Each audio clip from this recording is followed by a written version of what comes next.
Assalamualaikum warahmatullahi wabarakatuh. Selamat pagi teman-teman semuanya. Kembali lagi di Pod Sedikit, podcast asik intelektual.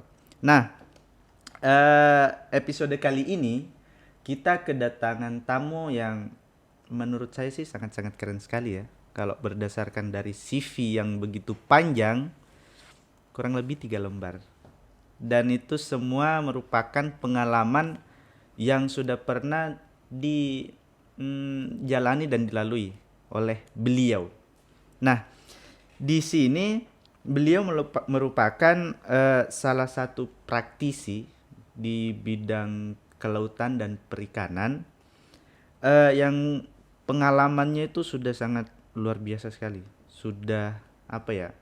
Istilahnya kalau orang-orang di sini bilangnya sih kayak macam turun lapangan gitu lah. Kalau beliau ini memang sudah, ya Allah, sudah panjang sekali soal turun lapangannya itu sudah luar biasa. Nah, bersama kita di sini Kak Inaya. Halo. Halo, oh ya, sorry. Apa kabar? Oh iya, Halo. harus gini ya. Oh ya, Eh, salam lestari. Ya. Salam lestari ya. Iya, demi keberlanjutan perikanan. Berarti Biasanya kayak kita kayak gitu sih, salam lestari. salam lestari Firsa Besari gitu. Oh Oh, bukan. bukan ya. Waduh, kok Firsa Soalnya ya Firsa kalau di Besari. dunia per-YouTubean, Iya, iya. Salam Lestari itu terkenal sama Firsa Besari. Iya, iya. Serius? Kalau Gitu ya. kayak apalagi yang suka-suka pecinta lingkungan, Mapala yang naik-naik gunung itu. Iya. Salam Lestari Iya, Firsa Besari. kalau versi lestari di sini salam lestari demi keberlanjutan. Oke, berarti alam. beda. Ya kurang lebih tujuannya sama lah, ya beda lah. Oke. Kak Inaya, sarjana kelautan. Iya bener. Dulu mulai sekolah asli Sorong atau? Aslinya sih bukan Sorong. Kalau aslinya Ternate, tapi saya lahir dan besar di Sorong. Lahir saya sekolah di SD sampai SMA di Sorong. Semuanya di Sorong. Saya kerja juga sebagian besar di Sorong. Oke. Jadi saya lebih tahu Sorong. Jadi kalau mereka bilang orang mana, orang Sorong lah lebih enaknya. Kalau Oke. dibilang orang Ternate, aduh gimana ya? Saya juga kurang tahu orang Ternate, jadi saya lebih cinta Sorong gitu. Cie. Oke. Lebih cinta Sorong. Iya. Kuliahnya di? Kuliahnya di Universitas Hasanuddin, jurusan Ilmu Kelautan. Oh, Unhas. Yap. Oke. Apa ya? Inhas, Haga Kareba, gitu-gitu ya? Ya baji-baji. Baji-baji. Iya. Berarti sudah tahu-tahu lah sedikit dialek-dialek tentang Makassar, Bugis gitu. Pasti tamat lah. Enggak juga sih Lumayan. ya. Kan 4 tahun, hampir 5 tahun di sana. Iya, hampir 5 tahun lah di Hampir 5 sana. tahun. Iya. Oke. Nah, apa ya? Di episode kali ini kita bahas tentang perempuan dan apa ya? Dunia perikanan dan kelautan ya. Iya. Karena mungkin Kakak bisa gambarkan soal apa sih yang selama ini dilakukan dan dari CV yang kemarin sempat saya baca dan saya bingung sendiri tuh. Ini apa? Serius. Banyak istilah-istilah ya. Iya, Ya banyak ampun, istilah iya. yang saya harus translate lagi kayak, oh ini apa ya?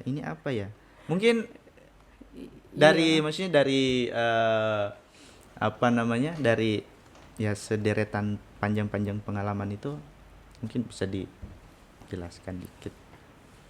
Oke, baik. Terima kasih di podcast dikit ya. Luar biasa sekali saya diundang di sini. Makasih banyak. Waduh. Iya, sama-sama. Dari profil yang saya berikan sendiri ke siapa tadi namanya? Sorry. Fadli. Aduh, Iya. maaf Fadli. Itu intinya dari panjangnya itu adalah dari panjangnya CV yang saya jabarkan itu adalah demi keberlanjutan perikanan. Itu terdiri dari kegiatan-kegiatan pendampingan perikanan, terutama ke nelayan yang kami lakukan, seperti pendampingan bagaimana nelayan mereka bisa menjadi nelayan yang bersifat berkelanjutan. Berkelanjutan ini apa maksudnya? Berkelanjutan ini bagaimana mereka memanfaatkan hasil perikanan yang ada dengan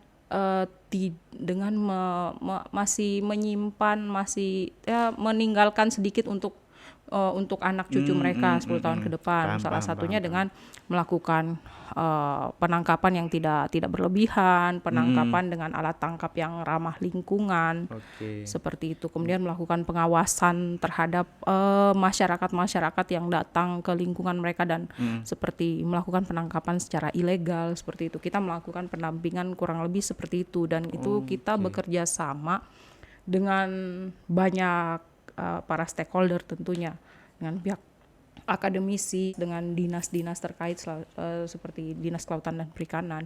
Berarti seperti itu. Ini apa ya? Berarti apa yang tadi saya bilang turun lapangannya itu berarti ini ya, memberikan pelatihan dan mengedukasi masyarakat tentang pentingnya keberlangsungan keberlanjutan di laut gitu. Iya, kurang lebih seperti itu.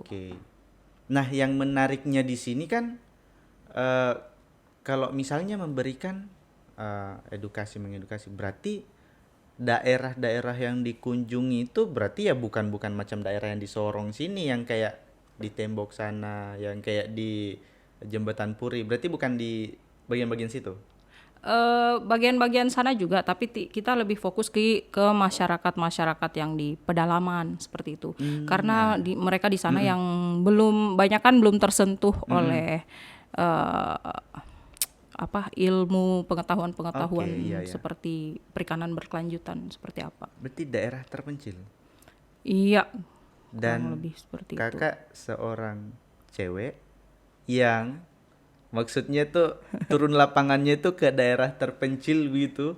Iya. Yang masih dibilang ada banyak mistiknya dan segala macam. Bener banget. Banyak resikonya. Resikonya luar biasa pasti. Iya, resiko di lapangan taulah seperti apa kan. Bukan kayak kita duduk di belakang meja seperti ini yang di depan laptop aja tanpa memikirkan ada terlindung dari, kalau di sini kan kayak terlindung dari panas, hujan. Kalau di lapangan kan beda. Nah, itu kena panas, belum lagi kondisi cuaca seperti apa kita nggak tahu, apalagi di laut. Itu keren sih, parah itu. Nah, apa maksudnya yang membuat kakak Inaya berpikir kayak, wah saya harus berperan aktif nih untuk untuk mengambil bagian di dalam memberikan edukasi ke masyarakat tentang keberlanjutan hidup di laut itu? Iya, yang menjadi motivasi saya ya seperti itu kurang lebih. Motivasi saya yang pertama karena saya sendiri hobinya jalan-jalan ke sana kemari, duduk di belakang meja tuh kayak kayak kurang gitu. Kemudian yang kedua lebih ke cinta lingkungannya, lebih ke kondisi kayak ngelihat kondisi laut tuh kayak gini, tapi kita lihat masyarakat tuh yang nangkap tuh asal nangkap aja, nangkap ikan. Nangkap ikan tuh asal menangkap saja tanpa memikirkan kedepannya tuh kayak gimana. Kayak mereka contoh kasus di Sorong Selatan ya, itu kan rata-rata nelayan udang. Itu mereka menggunakan jaring trammel net, dan itu alat tangkap yang digunakan jaring, dan itu kan hasil tangkapannya banyak. Dan itu hasil tangkapan yang mereka targetnya sendiri itu udang, tapi semuanya ikut. Ikan ikut. Bagaimana caranya agar kita melakukan pendampingan kepada mereka supaya hasil tangkapan lainnya ini juga bermanfaat, atau tidak hasil tangkapan lainnya ini bisa dilepas kembali dan bisa dibiarkan ikan-ikan yang lain bisa tetap bertahan hidup seperti itu. Berarti edukasinya tuh soal-soal itu. Iya, soal-soal itu. Keberlanjutan perikanan. Jadi jangan diambil semuanya lah, habis kan kalau diambil semuanya. Betul. Apalagi atau yang dibuang sudah percuma diambil seperti itu. Dia punya mama, Habis itu dia punya anak lagi diambil, Iya, yang tertangkap. kecil-kecil itu, Iya. yang ya kan satu kali ambil begitu kan kita tidak tahu mana yang mama, mana yang anak, Iya, iya benar-benar. kan? Nah itu. Belum Itu lagi sih kalau gambaran ya dari benar. saya. Belum lagi Oke. hewan-hewan yang kita tidak tahu itu hewan-hewan dilindungi, masuk dalam kategori dilindungi, dia tertangkap. Nah, itu dia, itu juga perlu diberikan edukasi kalau jika menangkap hewan yang dilindungi bisa dilepaskan kembali. Seperti itu. Kemudian bisa jadi jaring yang mereka nangkap, jaring yang mereka pakai rusak, kemudian mereka buang lagi ke laut. Nah, itu kan jadi sampah. Nah, bagaimana caranya mereka tidak buang ke laut? Oke. Sampah-sampah itu mereka bawa pulang kembali, kemudian bisa diolah kembali ke lingkungan mereka. Oke. Nah, selama turun lapangan, daerah mana yang paling jauh yang kayak listrik pun tidak ada? Pasti itu ada tuh. Listrik pun apalagi mau jaringan pun tidak ada, apalagi soal listrik. Sering dapat sih yang kayak gitu. Sudah sering ternyata. Iya, sering ada. Sudah sering. Pasti didapat itu. Kalau apalagi di namanya Papua, oh pasti ada itu. Paling ekstrim itu di terakhir adalah pernah waktu itu di Merauke.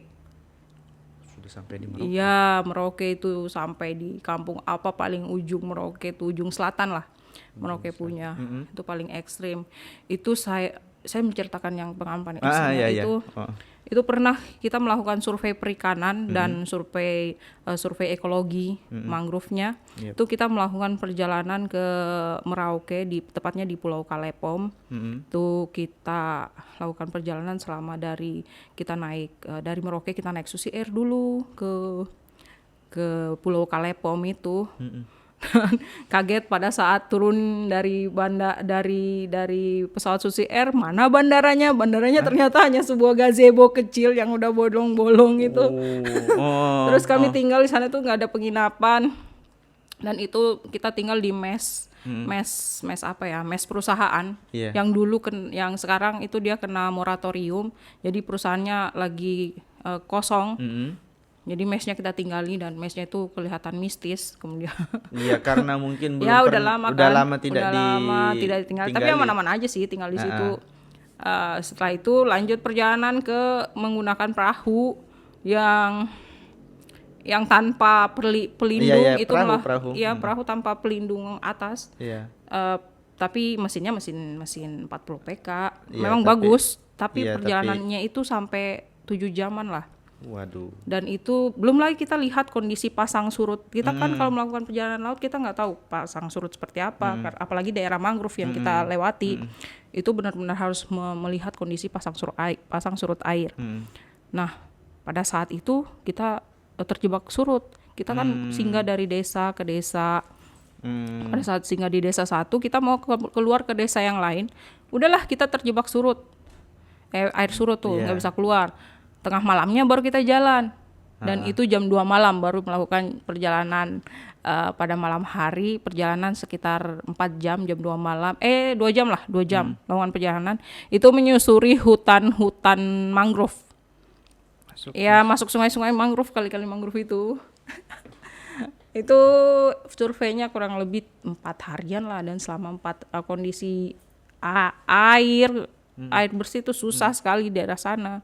Ya kita bertahan untuk bagaimana bisa, yang penting bisa sikat gigi lah, yang penting bisa cuci muka lah. Wow. Berarti kalau anak-anak sekarang tuh bilangnya jiwa-jiwa travelingnya tuh memang luar biasa. Yang mau jiwa traveling dan menantang dan mau mencoba di pedalaman, ya boleh lah laksana. Dan iya, biasanya kan itu dilakukan sama cowok atau laki-laki. Nah itu dia. Maksudnya kenapa gitu?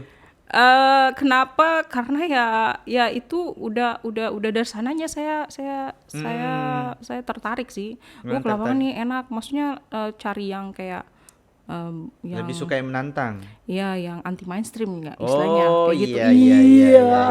Masalahnya anti mainstream ya. Oke. Yang mainstream kan udah ini ya. Ya kalau cuman jalan ke mall apa sih? Ya apa sih lah. Pergi belanja. Kan cewek dandan belanja nyalon. Saya tidak bilang itu adalah sesuatu hal yang salah, tapi kebiasaan cewek kayak gitu. Cuman ini cewek dengan punya kegiatan yang hampir mirip kayak cowok tuh keren sih. Dan itu maksudnya apa ya, bermanfaat, memberikan manfaat kepada masyarakat. Nah Iya, itu benar. yang nilai plusnya di situ. Biasanya kan orang traveling ya sudah tinggal jalan-jalan saja, mungkin edukasinya tidak semasif yang ada di sini Iya, yang kakak benar. lakukan. Benar. Kalau apa ya, yang tadi tempat paling terpencil berarti di daerah Merauke. Iya, Yang paling ekstrim banyak. Yang paling ekstrim itu saya itu dapatkan sudah. juga di Merauke, karena pernah saya dapatkan tuh pas kejadian pas mau turun perjalanan survei. Itu pernah ada sempat terjadi perkelahian, tepatnya pembunuhan, dan saya tuh lagi nyari wifi, nyari wifi gratis yang itu dijual dengan harga 10 ribu selama setengah jam. Oh ya ya ya Wifi. ya ya ya. Kalau di Voucher kampung-kampung voucher. kan ya voucher-voucher, kalau di kampung-kampung Oke kan kayak oke. gitu. Iya iya iya. 10 di kampung-kampung jadi kayak gitu. Pas di warung itu, sementara masyarakat asli Merauke mereka lagi kejar-kejaran tuh pakai panah-panahan. Udahlah, kita berlindung di dalam warung, tutup warungnya dan kita berlindung sambil ngeliatin dari jendela gitu. Ngeliatin dari jendela mereka lagi nyari-nyari itu yang korban. Itulah salah satu Salah satu yang paling ekstrim. ekstrim. Tapi Untuk di Merauke. walaupun ya yang pernah dijalani seperti itu tidak pernah membuat kapok ya. Nggak pernah. Itu justru menjadi suatu cerita yang menarik untuk kedepannya kepada anak cucu kita. Aduh, Cie. keren. Kalau Intinya saya pernah begini loh. oh iya iya. Iya. Intinya anti mainstream, terus kemudian niatnya mau membantu, Ya, dan maksudnya kalau dibilang dari segi penghasilan juga dari situ berarti. penghasilan iya dari Dari situ. situ juga. Iya. Oke, berarti ya tidak hanya sekedar jalan tok gitu aja kan? Iya, dapat plusnya kan dari situ. Iya. Nyari jalan-jalan gratisnya ya bisa lewat kerja kayak gitu. Waduh, itu yang paling keren itu. Kerja lewat Jalan-jalan jalan-jalan yang paling gratis bagus gitu itu ya. sambil kerja. Iya, benar-benar. Waduh, keren. Kan Jadi dapat nilai plus-plusnya. ini keren sekali. Jadi Ya. karena gini sih, saya saja yang kayak taruhlah dibilang kayak awam gitulah. Nah, saya tuh memang kalau macam kayak orang bahas tentang jurusan perikanan atau kelautan, Ya. itu tuh yang pertanyaan pertama yang saya pikirkan di kepala itu, kira-kira kalau selesai dong kerja apa ya? Nah, Nah, itu dia. itu tuh yang Benar, kadang-kadang benar. dan ternyata tidak sebatas itu. Ternyata luas juga di dalam, dan peluang-peluang yang bisa diambil di situ ya besar sekali. Iya. Salah satu luas contohnya ya Kak Inaya ini kan yang Iya, sudah benar. membuktikan bahwa ya Betul banget. bisa berpenghasilan dan jalan-jalan. Itu keren sih. Mungkin yang terakhir Kak, memberikan sedikit istilahnya tuh kayak mungkin memberikan masukan ke mahasiswa, motivasi lah. Motivasi ya. Motivasi ke mahasiswa khususnya mungkin di jurusan perikanan atau yang mau masuk perikanan. Itu kira-kira kalau dari Kak Inayah yang sebagai seorang praktisi di bidang itu, Wow. kira-kira apa untuk disampaikan? Oke, motivasi buat calon-calon mahasiswa yang pengen masuk jurusan perikanan, jurusan kelautan perikanan, itu pokoknya nggak usah takut. Keluarnya ini jadi apa? Iya. Maksudnya kelautan perikanan, nanti ngurus-ngurus ikan. Enggak, itu ya memang ngurus-ngurus ikan, tapi kan kelautan potensi laut dan perikanan di Indonesia Iya. tuh besar sekali. Itu yang paling besar, salah satu Iya. yang paling besar. Dan banyak memang belum dieksplor, belum kita bagaimana caranya? Garap Iya, belum di manage, belum diatur dengan baik supaya bisa berkelanjutan. Jangan takut, karena saya sendiri kita ke menjadi apa ya? Menjadi masuk ke kelautan perikanan itu akan menghasilkan yang baik, karena kita bukan cuma ngurus perikanan, tapi kita bagaimana caranya kita bersosialisasi dengan masyarakat itu seperti apa, kita kedekatan kita dengan masyarakat seperti apa, dan itu kita akan jalan ke lapangan, dan kita tidak akan berada terus di belakang meja, tidak akan berada terus di belakang laboratorium, seperti itu. Tidak, kita untuk tahu malahan banyak kan itu kegiatan kelautan, masuk jurusan kelautan dan perikanan itu akan banyak ke lapangannya akan banyak, karena yang mau dilihat sendiri kan ya pembelajaran yang nyata yang kita dapatkan langsung adalah di lapangan, seperti itu. Jadi teman-teman akan banyak ke lapangan, ke tempat-tempat baru, dan akan mengeksplor potensi-potensi kelautan dan perikanan yang ada di Papua Barat atau yang ada khususnya di Indonesia. Apalagi tentunya. Papua Barat, daerah Raja Ampat yang begitu terkenal soal lautnya. Iya, benar. Itu maksudnya kayak, ya kalau saya yang gambarkan maksudnya secara sepintas yang telah kakak sampaikan, ya kalau kita mau lihat potensi laut di Papua Barat saja itu luar biasa sekali. Sorong saja, apalagi ke Raja Ampat, belum ke Sorong Selatan sana yang terkenal udang sama kepiting. Raja Ampat terkenal sama keindahan lautnya. Sorong, Jembatan Puri itu soal ikan-ikan itu memang luar biasa. Potensi wisatanya baru masa kita yang tinggal di daerah sini tidak mau turut andil atau tidak mau ikut ngambil kesempatan di situ gitu loh. Iya ta? Oke, mungkin itu saja Kak. Iya. Terima kasih banyak sudah. Sama-sama.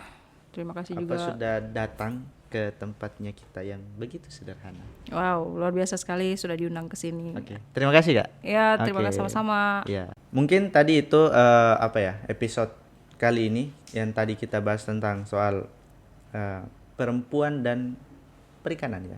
Memang kalau turun lapangan kayak gitu kan tidak cuman laki-laki, tidak cuman cowok, perempuan pun banyak, dan malah saya punya pengalaman banyak, bukan banyak juga sih, istilahnya tuh kayak pernah mengalami yang kayak pernah sempat naik gunung dan lihat cewek naik gunung itu luar biasa. Nah ini hampir sama halnya kayak gitu, jadi cewek tuh punya peran andil lah, yang penting mau aja. Oke, mungkin tadi kita sudah banyak cerita soal tentang perikanan, memberikan edukasi ke masyarakat. Silakan teman-teman yang punya jiwa-jiwa traveling yang seperti kayak Inaya tadi sampaikan, silakan punya jiwa traveling yang suka tentang dunia laut, ya silakan. Di Unamin ada jurusan perikanan, silakan teman-teman memilih jurusan itu untuk teman-teman bisa mengeksplor potensi yang kita punya di Papua Barat sini. Itu sih yang paling utama kalau dari saya. Oke, terima kasih teman-teman yang sudah nonton. Jangan lupa like and subscribe, dan kemudian follow semua akun sosial media dari Unamin TV. Maaf kalau saya ada salah-salah kata. Saya Fadli Hasan undur diri. Assalamualaikum warahmatullahi wabarakatuh. See you next